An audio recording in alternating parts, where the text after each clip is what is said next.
কুমিল্লার চৌদ্দগ্রামে বাবলু মিয়ার মাদক সাম্রাজ্য প্রশাসনের ধরাছোঁয়ার বাইরে।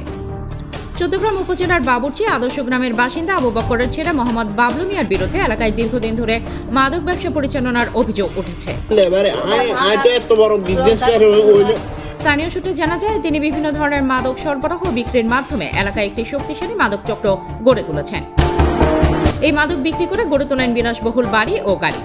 এলাকাবাসীর অভিযোগ, তার এই মাদক সাম্রাজ্যের কারণে যুব সমাজ ধ্বংসের মুখে পড়ছে। অনেকেই দাবি করেছেন, বিষয়টি একাধিকবার আইন শৃঙ্খলা বাহিনীর নজরে আনা হলেও এখন পর্যন্ত কার্যকর কোনো পদক্ষেপ দেখা যায়নি। ফলে বাবলু মিয়া প্রশাসনের ধরাছোঁয়ার বাইরেই থেকে তার কার্যক্রম চালিয়ে যাচ্ছেন বলে অভিযোগ করেন স্থানীয়রা। একটি ভিডিওতে দেখা যায় বাবলু নিজেই মাদক সেবন করছেন প্রকাশ্যে। এ বিষয়ে মাদক ব্যবসায়ী বাবলুর সাথে মুঠোফোনে যোগাযোগ করলে তিনি কুমিল্লা ক্রাইম বার্তাকে জানান,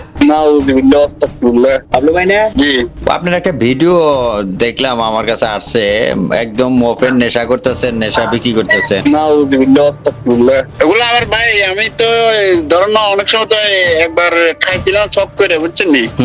এ ব্যাপারে সচেতন মহলের দাবি, দ্রুত তদন্ত করে প্রয়োজনীয় ব্যবস্থা নেওয়ার জন্য সংশ্লিষ্ট প্রশাসনের হস্তক্ষেপ কামনা করেছেন। মোহাম্মদ রেজা, কুমিল্লা ক্রাইম বার্তা।